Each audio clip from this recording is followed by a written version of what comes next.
sightings in her district. Congresswoman, good to have you with us today. I'm curious what you think about Senator Cory Booker's statement there, where he says that they pose no known threat. Do we know that? Have you been told that as a member of Congress? Well, it may be no known threat, but it could still potentially be a threat, and that's what we're trying to figure out right now.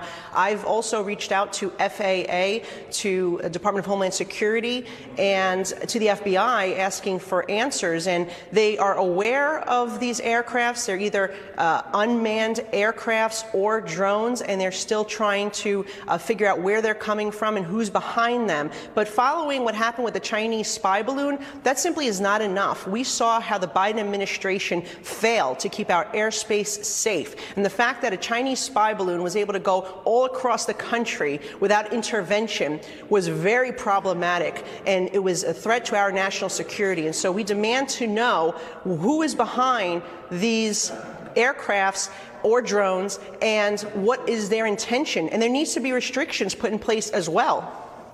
I mean, it's kind of mind-boggling to figure out why we can't just take one of these out of the sky and investigate it. Do you have an answer for that? I don't have any answers, and it's because these agencies just simply have not been forthcoming. I'm getting the same response, the cookie-cutter response that you're seeing in the newspaper articles relating to this, and it's just not enough. There were restrictions put in place on certain areas, including Bedminster, that these drones could not fly over. And I'm requesting that the same thing happen in my district, because last night a constituent saw one of these drones hovering over the Verrazano Bridge, which connects Staten Island and Brooklyn, and on one side of that you have the Coast Guard base at Fort Wadsworth, and on the other side of that we have an Army base in Fort Hamilton in Brooklyn. And so it is very concerning that they're choosing to fly these things over, as Phil Murphy said, sensitive infrastructure or military installations, and we deserve and demand answers, and we would expect our government agencies to have those answers for elected officials. 100%. I mean, how is it possible? And when you mentioned Bedminster, obviously that's the location of the Trump golf course and club, and they've gone over that area. But so now, are you saying that they're no longer going over that area?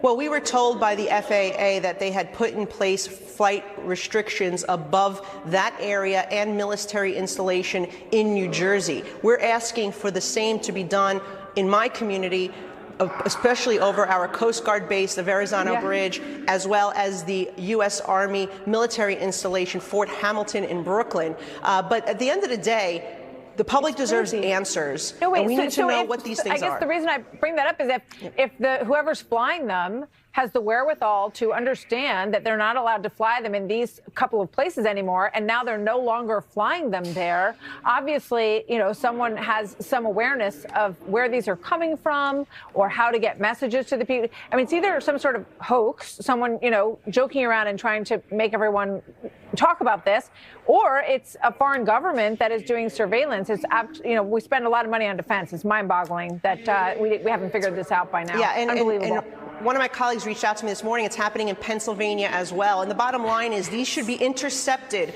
by our government. There's no excuse for what is happening. Unbelievable. Thank you, Congresswoman Malliotakis. Hopefully the next time we talk, this will be no longer a mystery. Crazy. So. All right. So new details on the 26-year-old.